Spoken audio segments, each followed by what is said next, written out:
You know, do what you have to do, and try not to be reactive. I think kids sometimes pick up, parents tend to be reactive because they're concerned. Schools tend to be reactive because there's liability issues involved.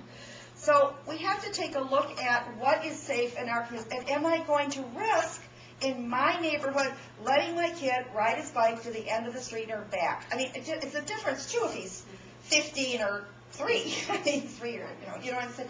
You really, or you can ride to the end of the street, but you have to be with 2 other friends. You know, set up those kinds of issues. Give kids places where they can dig holes.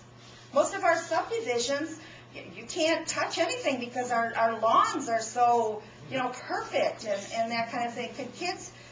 Can they nail 2 boards together? Can they, you know, when you send them out to play, where do they play? What do they do? You know, that kind of thing. I don't want to come into my video game because I can't play really outside because I can't ride my bike and I can't dig a hole and I can't, what am I going to do, you know?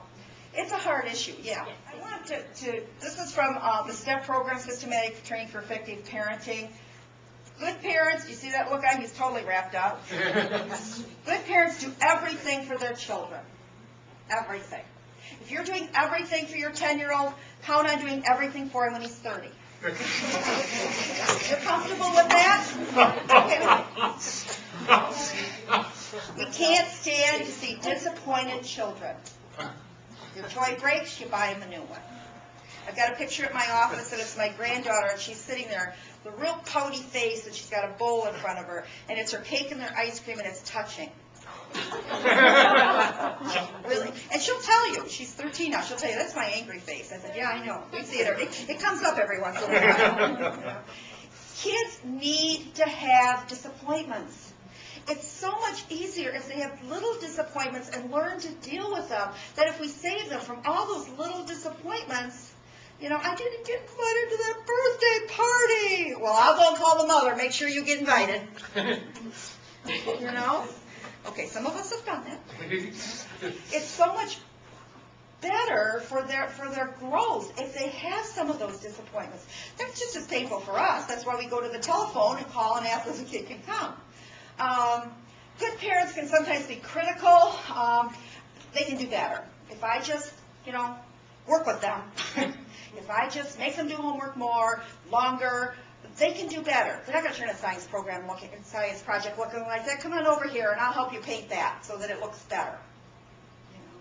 And again, that really eats at the child's ability then to do for himself and to accept his abilities and know that if he doesn't get a good grade on that project, he will need to figure out how to do it better next time. That doesn't mean that we don't give them guidance. But most teachers will tell you that when those science projects come in, a good 90% of them are done by mom and dad. They're not done by the kids. And that's nothing new. That's been forever. Can't stand to see a bored child. Well, we're going to the beach at 1 o'clock today, but I don't know what she's going to do from 9:30 to 12. You know, read a book. One parent I had, she had a no television, no computer days from the time school started, school ended in the summer until it started again in the fall, except on the weekend or if it rained. You should see those kids out there doing rain dances for the first weekend.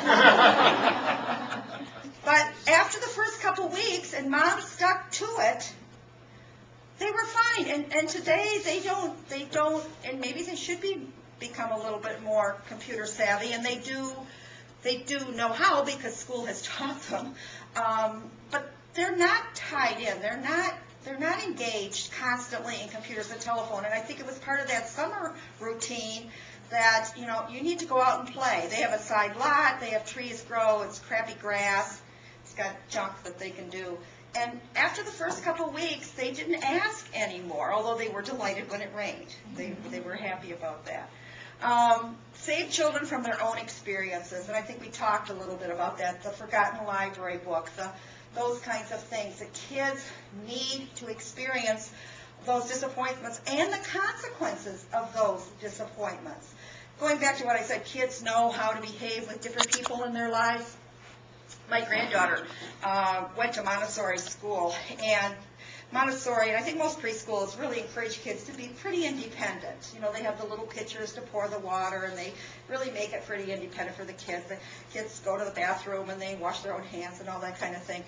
One day, Dominique came over. Now, she was almost 5, and she was reading, kind of, sort of. And she came over to me one day, and she had a sucker, and she says, "Grandma, my hands are sticky." I said, "Well, Dominique, what do you need to do?" She looked at me, she says, "Wash them." I said, "Okay." And so she went and washed them.